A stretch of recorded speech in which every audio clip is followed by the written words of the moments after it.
Good morning, and thank you for joining us on the midweek edition of TVC Breakfast. I'm Veronica Dan Boy, and as usual, I have Kemi Fola Demo in the studio. Kemi, hey, Veronica. Good morning. It's good to have you this good morning. To be here. It's the midweek already. Absolutely. We're counting down yes, for you. Yes, we are. For me. All right. Thank you. You're so noble. All right. Let's quickly take the news now. The Permanent Secretary in the Federal Ministry of Labor and Employment, Kacholom Daju, says the government is committed to addressing the demands of striking resident doctors. But she says the government will not be stampeded into taking hasty decisions by the National Association of Resident Doctors. TVC News' Joke Adisa reports. Resident doctors in Nigeria are warming up for protests across the states to force government's action on their demands. I want to reiterate this government's commitment to peaceful resolutions of all outstanding issues. This has prompted the federal government to intimate the public on its many efforts to stave off the protests.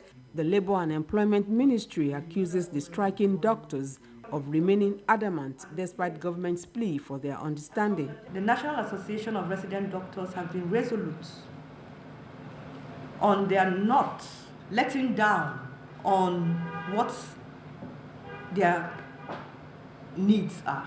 They are insistent that federal government must listen to them now. And we say we are government. Kacholom Daju says meeting the doctors' demands require time and strict adherence to rules and regulations. We're not talking about something that can be done immediately. You're talking about one-on-one placement.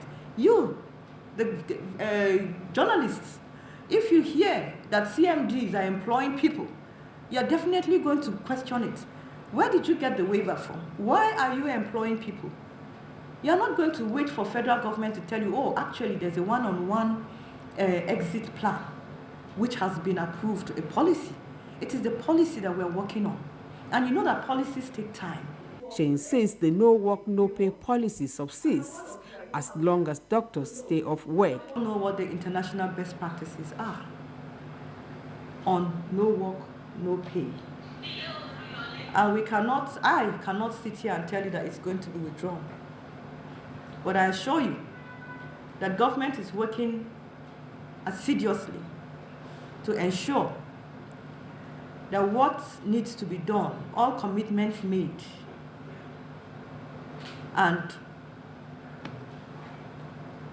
approved, so to say, that we carry them out. Negotiations between government and the striking doctors had broken down, and the intervention of the House of Representatives also failed to achieve a truce. The resident doctors have now resorted to nationwide protests from Wednesday. Joke Adisa, TVC News, Abuja.